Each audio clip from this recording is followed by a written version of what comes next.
Mamagyanatimrandasya Gyananjalachalakaya Chakshurunmilitam Yena Tasmai Shri Gurave Namaha Shri Chaitanya Manobhishtam Stapitam Yena Bhutale Swayam Rupa Kadamahyam Dadati Svapadantikam Vandeham Shri Gurun Shri-Utaparakamalam Shri Gurun Vaishnavamscha Shri Rupam Sagrajatam Sagana Raghunatam Vitam Tam Sajivam Sadvaitam Savadhutam Parijana Sahitam Krishna Chaitanya Devam Shri Radha Krishna Padam Sahagana Lalita Shri Vishakam Vitamscha He Krishna Karuna Sindhu Dinabandho Jagatpate Gopesha Gopika Kanta Radha Kanta Namostute Tapta Kanchana Gaurangi Radhe Vrindavaneshwari Vrishabhanusute Devi Pranamami Hari Priye Vanchakalpa Tarubhyascha Kripa Sindhubhya Evacha Patitanam Pavanebhyo Vaishnavebhyo Namo Namaha Shri Krishna Chaitanya Prabhu Nityananda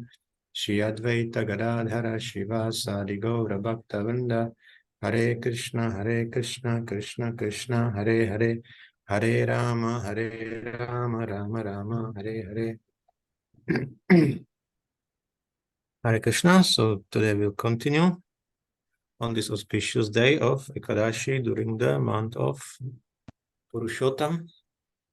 So our benefits today are multiplied if we are engaging in devotional service in any form of it, like hearing, chanting, and so on. So we will continue by reading Bhagavad-gītā as it is. From His Divine Grace, Bhaktivedanta Swami Prabhupāda, founder-ācārya of International Society for Krishna Consciousness. And last time we did chapter 1, Shlokas 2 to 11, Duryodhana's attempt to consolidate his army. So we saw how Duryodhana was expert politician, but unfortunately he used his diplomatic expertise not for the Krishna benefit, but basically against Krishna's desire or intentions. And today we look on the signs of victory for Pāṇḍavas.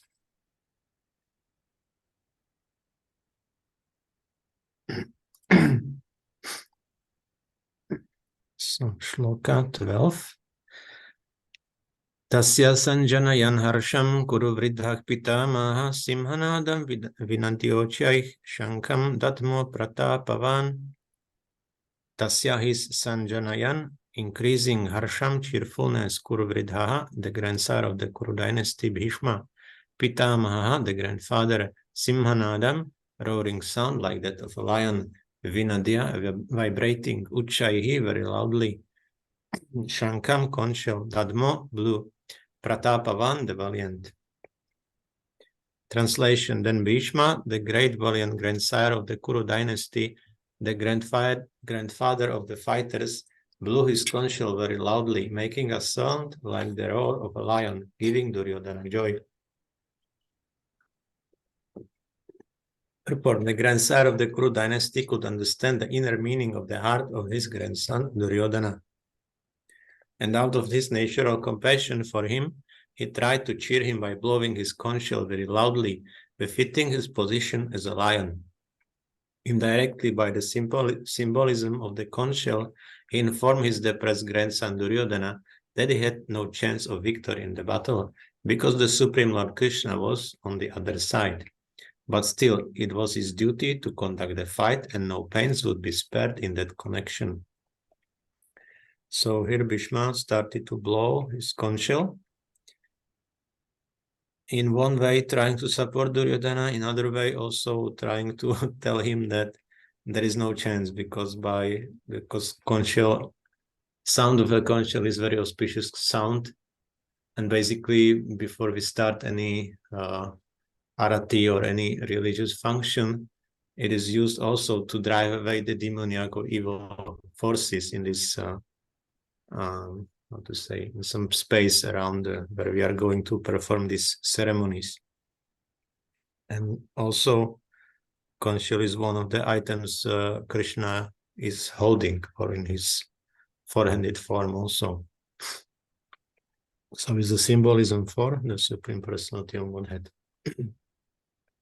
So in this way, he was indicating to Duryodhana that Krishna is on the other side, so there is no hope for Duryodhana's victory. Tatakshankascha bhairyascha Pāṇḍavānaka gomukhaha sahasaivaabhyahanyanta sashabdastu mulo bhavat.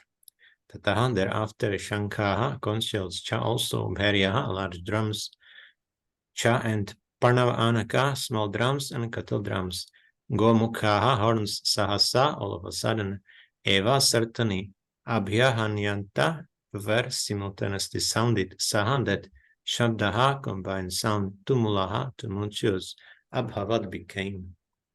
Translation: after that, the conch shells, drums, bugles, trumpets, and horns were all suddenly sounded, and the combined sound was tumultuous.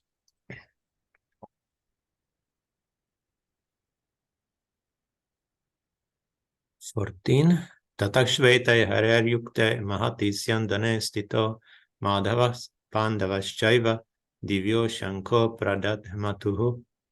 Tataha, thereafter, Shvetaihi, with white hayaihi, horses, Yukte, being yoked, Mahati, in a great, Syandane, chariot, Stito, situated, Madhavaha, Krishna, the husband of the goddess of fortune, Pāṇḍavaha, Arjuna, the son of Pandu, Cha also, Eva, certain, in Divyo, transcendental, Shanko, conscious, Pradadhamatuhu, sounded. Translation: on the other side, both Krishna and Arjuna, stationed on a great chariot drawn by white horses, sounded their transcendental conch shells. Purport: in contrast with the conch shell blown by Bhishma Deva, the conch shells in the hands of Krishna and Arjuna are described as transcendental.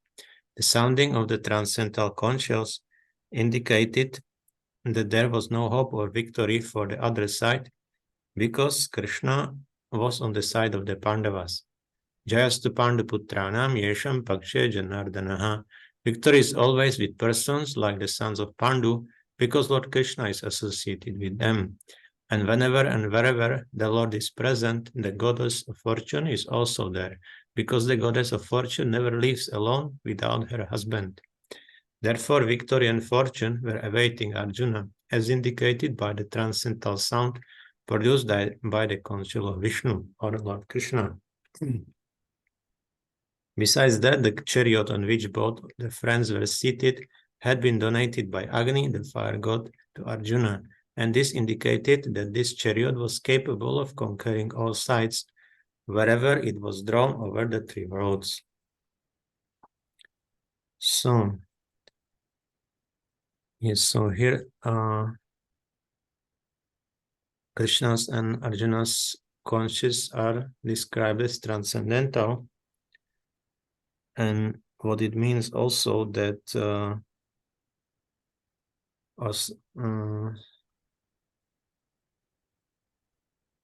also where this transcendental presence, or Lord Krishna is present, there is also not very much space for any demoniac forces. They are not at all attracted to such environments where Krishna consciousness is prevailing. So the same thing with the chanting of the holy name. All these demoniac material desires which we have in our hearts, in the presence of the holy name, they are fleeing away from our heart. So in this way, also the demons which we have in the heart, because in Kali-yuga, in previous yugas, the demons were either on other planets, or they were in other continents, or they were just different persons. But in Kali-yuga, we have both demoniac and demigod-like qualities, or hopefully demigod-like qualities. So in our hearts, there's a mix. There is not just one person is demon, another is like saintly person. Is not like that in Kali-yuga anymore. So because of that, also Lord Kṛṣṇa changed his strategy as in the form of Lord Caitanya, because in Dvapara Yuga, the demons and devotees were different persons. So Lord Kṛṣṇa was able to kill all the demons. But in Kali-yuga, because we have basically both of them in our hearts. So Lord Caitanya could not do the same thing, because otherwise he would kill all the population. So we came with different strategy of the chanting of the holy name to clean our hearts. So also when Lord Nityananda was attacked by Jagai and Madai, Lord Caitanya was very furious because they attacked his devotee. So he just drew his Sudarshan chakra and wanted to kill him immediately on the spot. But Lord Nityananda told him that in this yuga, no, you are not going to kill anyone, that we have different process now. So we pacified Lord Caitanya. So we see that the strategy now is different for our purification. Okay, so we also have some already some signs of victory here, apart from the conch shell, because Krishna is present. Also, his wife, goddess of fortune, is present because she never leaves her husband. It is said that she is chanchala or flickering, but only place where she can stay, like for long term, is Krishna's presence. Otherwise, she is coming and going, coming and going. That's why she is described as chanchala. And the other sign was also that Arjuna got the chariot from fire god Agni. So this chariot was capable of moving to different sides and conquering all sides in any place in all the three worlds. So this was another sign of victory for the Pandavas. So move on to next shloka. Shloka 15. Panchajanyam Hrishikesho Devadatam Dhananjaya Pondram Dhadmo Mahashankam Bhīma Karma Vrikodaraha. Panchajanyam, the conceal name Panchajanya, Hrishikesha, Krishna, the Lord who directs the senses of the devotees. Devadatam, the conceal name Devadatta. Dhananjaya, Arjuna, the winner of wealth. Pondram, the conch name Pondra. Dadmo, blue, Mahashankam, the terrific conceal. Bhīma Karma, one who performs Herculean tasks. Vrika Udaraha, the voracious eater Bhīma. Translation: Lord Krishna blew his conch shell, called Panchajanya. Arjuna blew his, the Devadatta, and Bhīma, the voracious eater and performer of Herculean tasks, blew his terrific conch shell, called Pondra. Purport: Lord Krishna is referred to as Hrishikesha in this verse because he is the owner of all senses. The living entities are part and parcel of him, and therefore the senses of the living entities are also part and parcel of his senses.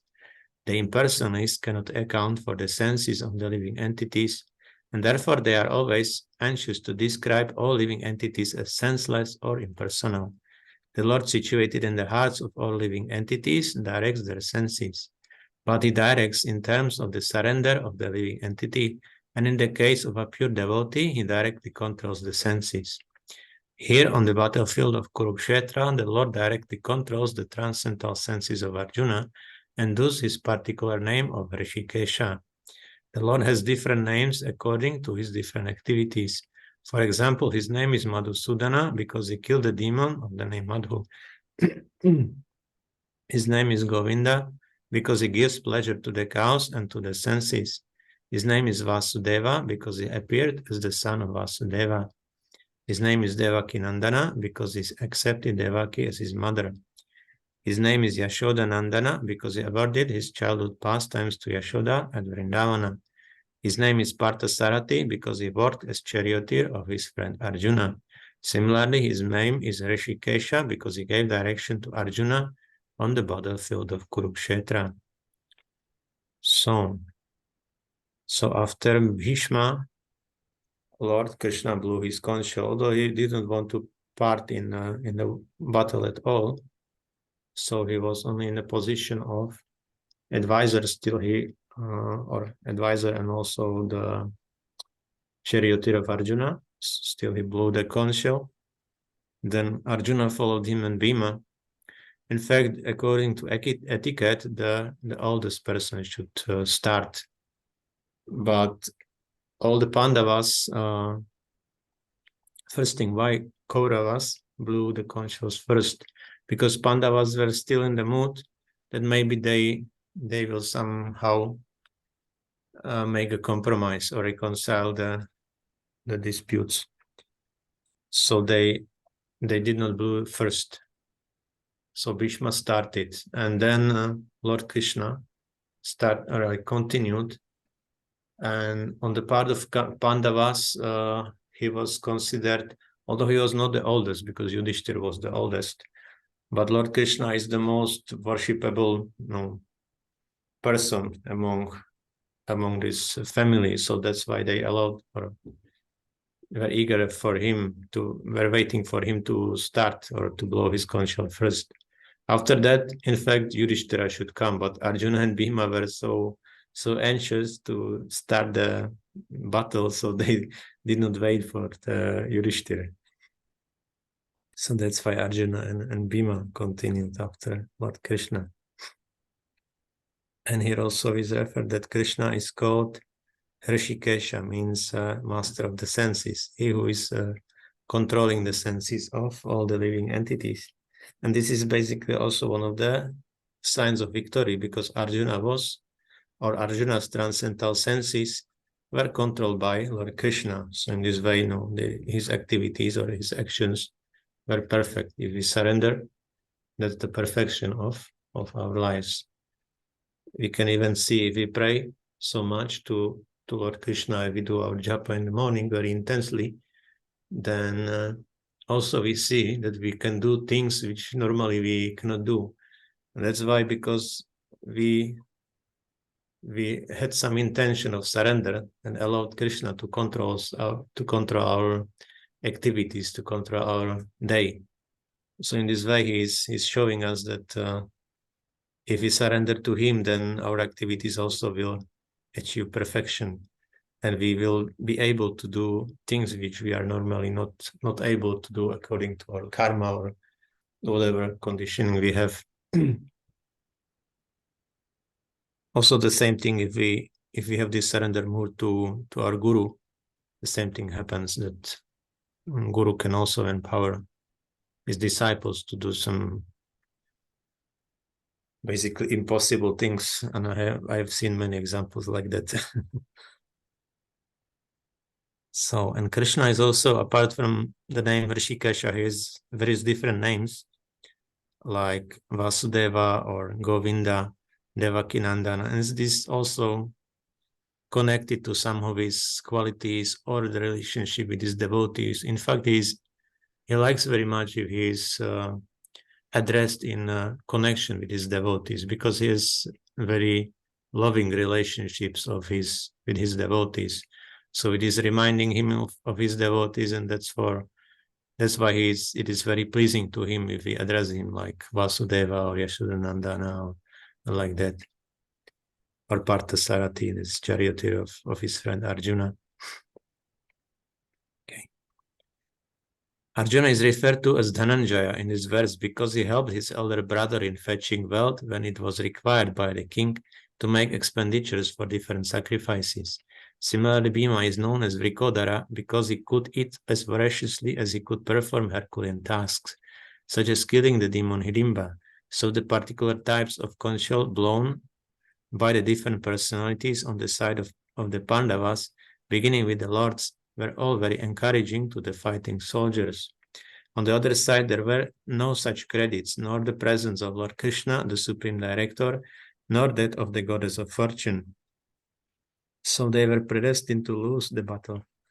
And that was the message announced by the sons of the conch shells. Yeah, there's Arjuna is called as Dhananjaya because he was collecting I think some gold, or if I remember properly, I heard that there was for sure in previous times when people were dining, so they used either banana plates or some metal plates like gold or silver. But the thing is, if they used the gold plates, they just threw it away. They used it only once. So we can see how rich people before were, or at least those in the higher classes of the society, those who were more poor. So they use banana plates, banana leaves for eating. So these golden plates were stored somewhere in the Himalayas. So they collected all of them and purified by melting them. And again, they used them for sacrifices. So this is what Arjuna did. And also they went around the world for the, what's the name? Horse sacrifice, Ashwamedha Yagya. So they also went around the world and collected some tributes from other kings for this sacrifice. And Bhīma is known as Vrikodara because he was famous for his voracious eating and also Herculean tasks. And I mentioned, I think, before that nearby, Mayapur to the north, is the place called Ekacakra.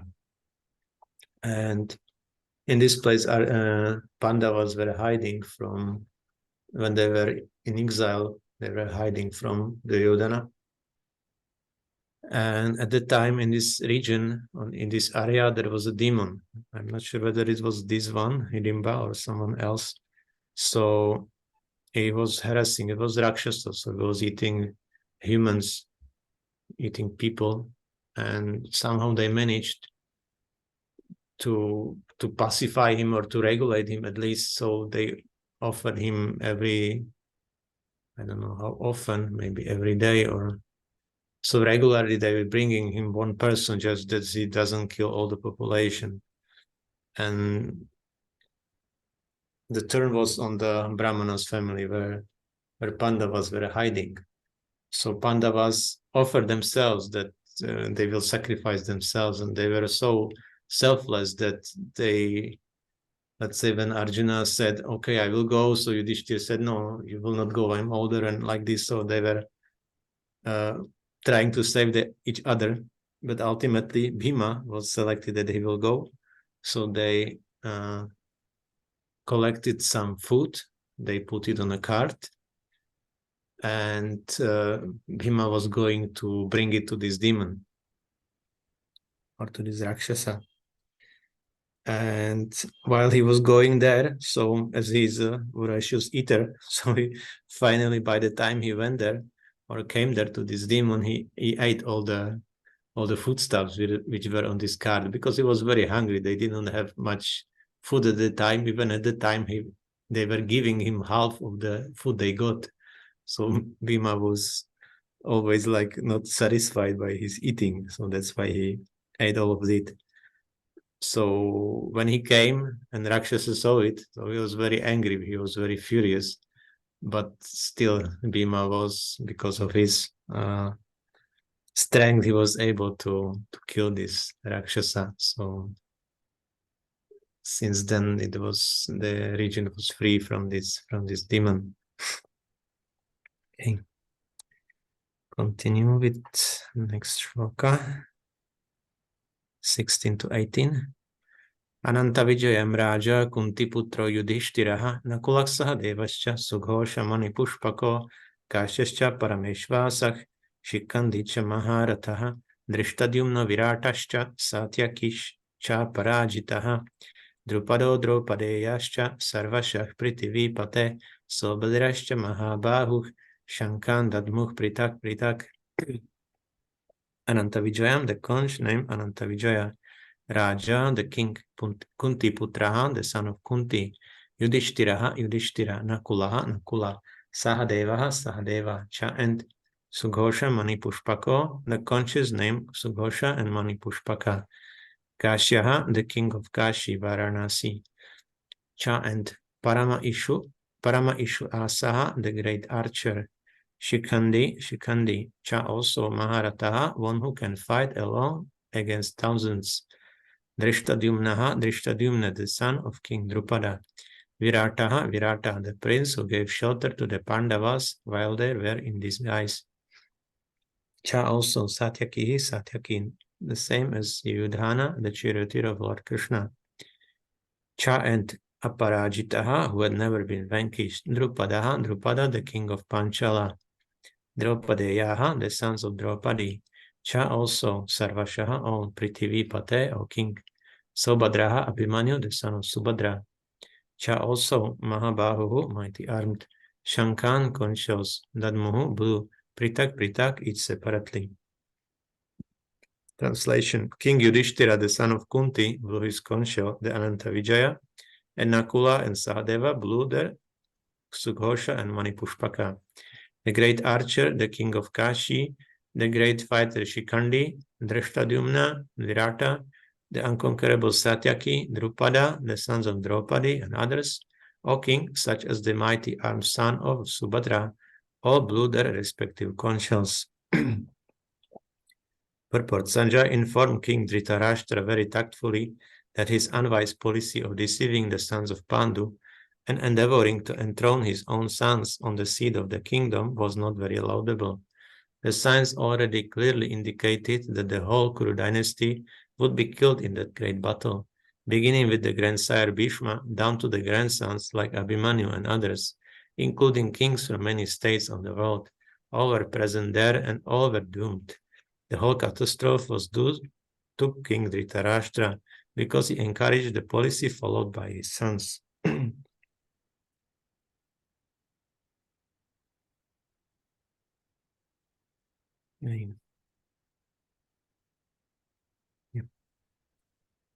Shloka 19. Saghosho Dhartarashtranam Hridayani Vyadarayat Nabhascha Prithivim Chaiva Tumulo Vayanadayan.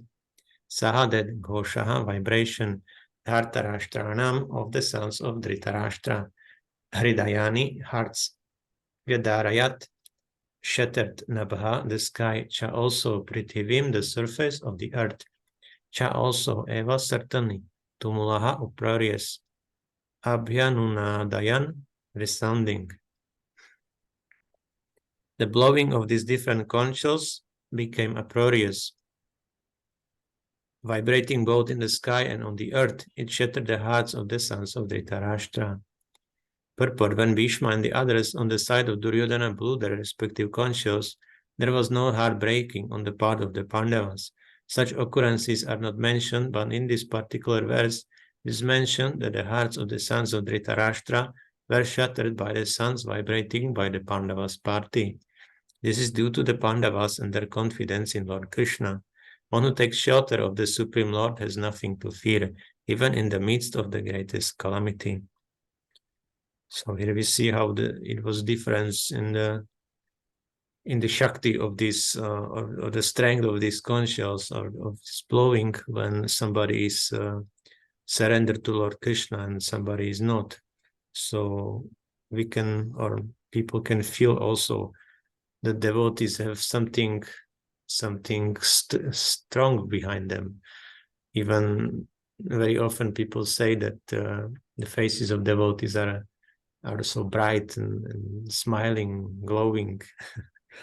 So it is clear that someone who is Krishna conscious, that he has these qualities, and even all the people, like even materialistic people, can feel that.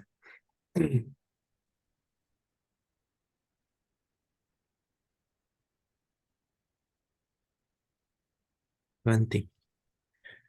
Ata vyavasthitan drishtva dhartarashtram kapidvajaha pravrite shastra sampate dhanur udyamya Pāṇḍavaha rishikesham tadavakyam idam aha mahipate. Ata, thereupon, vyavasthitan, situated in drishtva, looking upon Dhartarashtran, the sons of Dhritarashtra. Kapidvajaha, he whose flag was marked with Hanuman. Pravrite, while about to engage. Shastra sampate, in releasing his arrows. Dhanuhu, bow. Udyamya, taking up. Pāṇḍavaha, the son of Pandu, Arjuna. Rishikesham, unto Lord Kṛṣṇa. Tada, at the time. Vakyam, words. Idam, these. Aha, said. Mahipate, O king.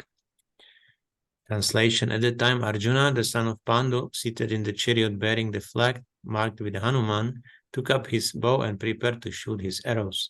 O king, after looking at the sons of Dhritarashtra drawn in military array, Arjuna then spoke to Lord Kṛṣṇa these words. Purport. The battle was just about to begin. It is understood from the above statement that the sons of Dhritarashtra were more or less disheartened by the unexpected arrangement of military force by the Pāṇḍavas, who were guided by the direct instructions of Lord Kṛṣṇa on the battlefield. The emblem of Hanuman on the flag of Arjuna is another sign of victory, because Hanuman cooperated with Lord Rama in the battle between Rama and Ravana, and Lord Rama emerged victorious. Now both Rama and Hanuman were present on the chariot of Arjuna to help him. Lord Kṛṣṇa is Rama himself, and wherever Lord Rama is, his eternal servitor Hanuman and his eternal consort Sita, the goddess of fortune, are present. Therefore, Arjuna has had no cause to fear any enemies whatsoever. And above all, the Lord of the senses, Lord Kṛṣṇa, was personally present to give him direction. Thus, all good counsel was available to Arjuna in the matter of executing the battle. In such auspicious conditions arranged by the Lord for his eternal devotee, lay the signs of assured victory. So here we have the last sign of victory, which is the presence of the Hanuman in the form of a flag on the chariot of Arjuna. And it is because when Lord Rama was fighting with Ravana, so Hanuman was also present there and he was helping him, and because of this Lord Rama emerged victorious. So now when Hanuman is also present on Arjuna's chariot, so that's another sign of victory or auspiciousness for Arjuna.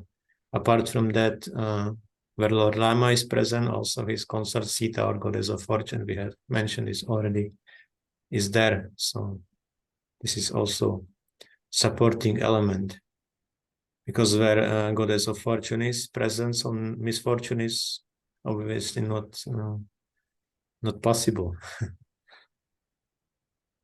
And just to this presence of goddess of fortune, devotees may think that we have to somehow separately endeavor to get some wealth or some facilities, but if we focus on the service of the Lord, just because of this, that goddess of fortune is present with Krishna. If we really surrender to Krishna, so then also goddess of fortune will be like will like to be in our environment, because Krishna is there. So with this also all the fortune is coming. Even in the beginning of the devotional service, it described in Nectar of Devotion that devotees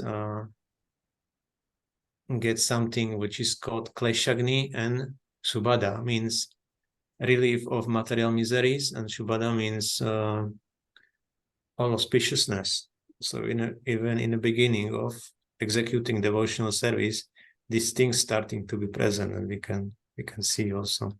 I've also heard the example, I think at least 2 examples, the same thing in some temples in Europe, maybe America also, that they had deities there, and they desired to cook on ghee for these deities, but ghee is is more expensive than some other things like oil. But still they were hesitating because the budget was not so big. But they tried. They bought ghee and they started to cook for the deities. And when they did this, immediately some funds were coming to the temple. Someone was giving donations. So Krishna immediately reciprocated this service to his devotees.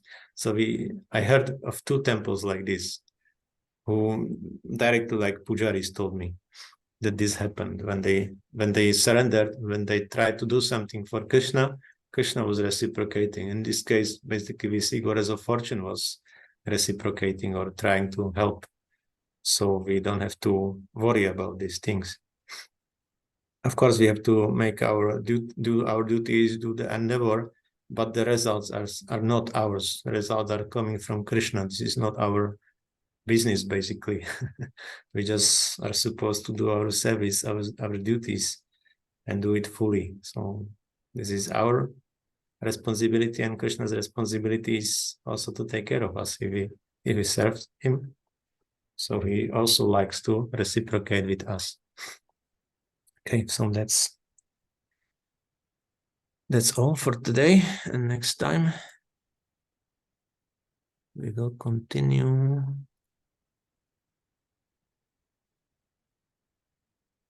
how Arjuna was confronted with his attachments. Thank you. Hare Krishna. Śrīla Prabhupāda ki jai. Bhagavad-gītā ki jai.